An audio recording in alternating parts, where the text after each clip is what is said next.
Oh, hi there. You know, I've had the DJI FPV drone for nearly a year now, so I figured it was time to do a review on it and tell you my thoughts on how it flies and what I like about it, what I don't like about it. Well, for starters, we'll start with what you get in the box when you buy the drone. So, obviously, you get the drone. Doesn't come with this GoPro, but we'll talk about that later. You get a set of propellers. You get a controller, right? Charged by USB. And you get the goggles right here. There's the inside. The battery pack, which I zap strapped to the head strap because I didn't like keeping it in my pocket. That's also charged by USB. And then you get one drone battery, which they claim lasts 20 minutes. But if you're flying in manual mode and you're giving her, you'll get like 3.5 minutes. So the drone comes with a 4K camera. It does 4K 60 and 50. The stabilization isn't you know, as good as the GoPro, that's for sure. So that's why I have the GoPro on here. But the quality out of the onboard camera is like, you know, a Mavic Air 2. So it's still really good. I use the onboard camera just to see what I'm doing, where I'm going. I still record with it, but I use the footage out of the GoPro Hero 8 because the stabilization with Reelsteady after is just so much better. Like, if you're going through windy sections and you got all shake and stuff, you don't see any of that with the GoPro. Here's the SD card slot right there. There's also a SD card slot in the goggles. So I don't know, if you crash this, you can look at the footage in the goggles if you want to go search for it.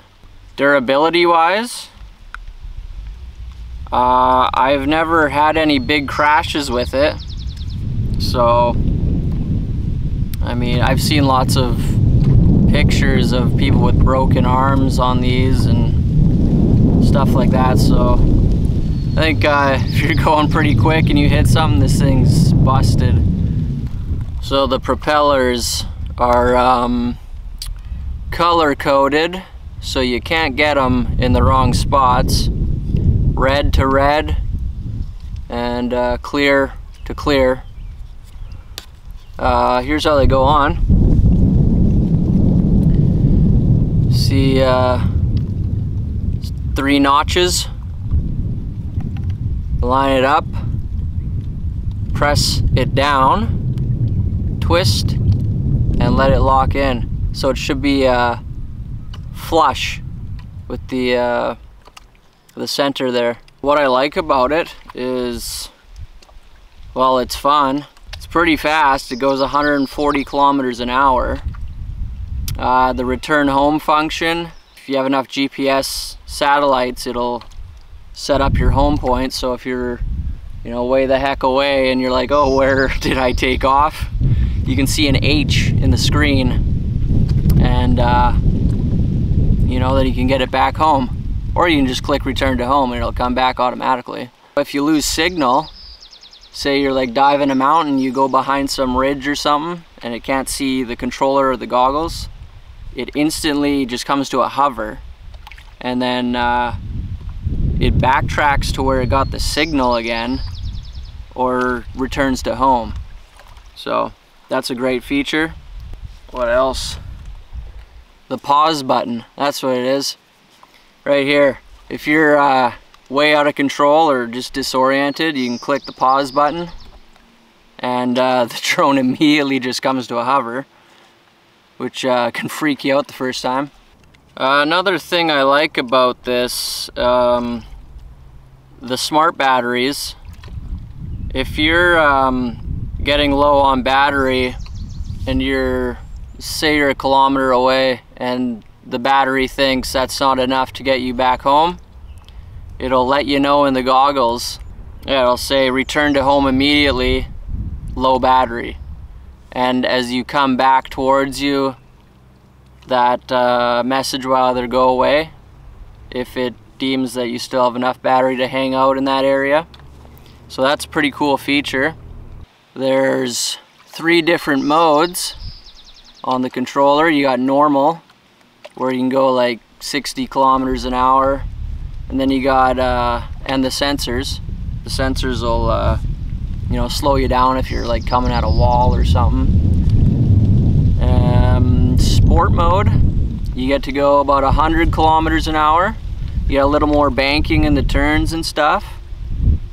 And then if you want to go into full manual mode, you have to set that up actually with the control stick, because normally the control stick will be like this one, where it just goes back to center. So you have to set it up so it's a throttle control, so it stays down, then you just control the up and down for how fast you're, or how much power you're giving to the motors. You can tilt the camera as well. So if you're in normal mode or sport mode, you can tilt your camera angle, or if you just want to check out some area, you can tilt the camera, look around. Takes pictures as well, so that's cool. So what don't I like about this drone? It's not that packable. I guess maybe the DJI height limit. They only let you go 500 meters. So if you're trying to dive some big peaks, you're gonna have to climb up there a little bit. One thing I don't like about this controller is that when you're flying in manual mode, this is the start-stop button for the motors. If you click this 2 times in the air when you're flying by accident, and that's where your finger kind of rests when you're flying, the motors stop, and then the drone's just gonna fall out of the air. I don't know if you could like press it again and start the motors up, but yeah, I don't like that button there. Never pressed it though, so that's good. So there's a lot of settings to go through in the goggles, so I mean, I'm not gonna go through them all. If you click into settings, there's camera control, there's the controller, you can set that up, the display, so like what you see, the like definition, because you can choose like low latency, high latency, and then there's a lot of safety features to go through.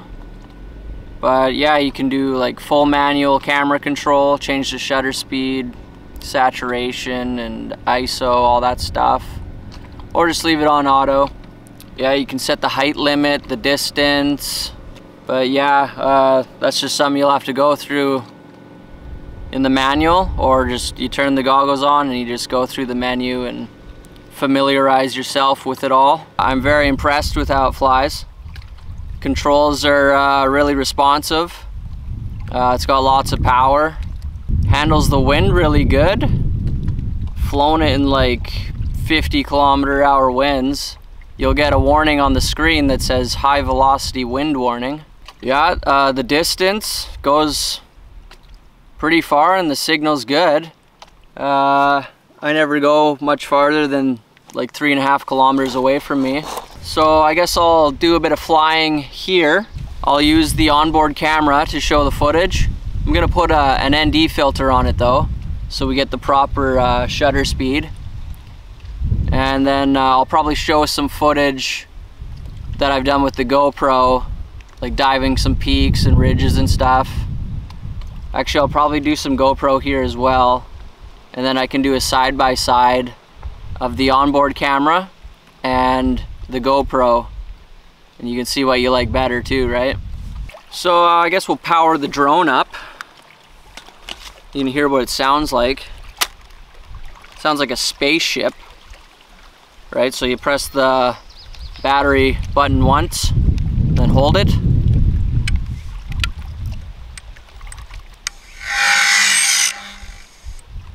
Yeah, something's going down. And we'll turn the goggles on. Same thing, just press the button once, then hold it down. And we'll see if we can get a view of the screen. So it's kind of hard for me to get a picture of the screen here, but this is what you're gonna see in there. You can see the parameters if I move the drone around.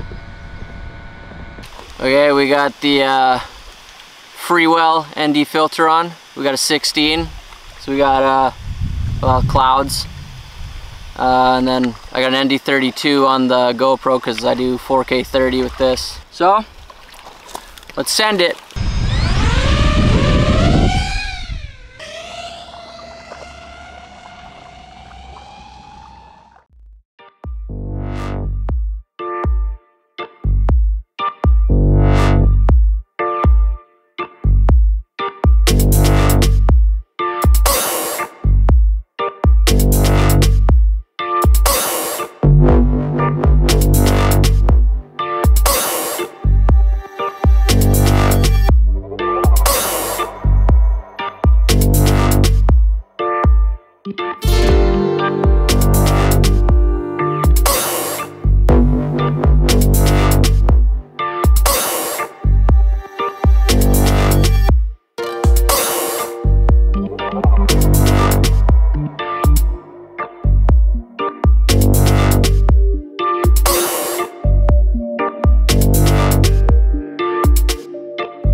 Well, that's pretty fast.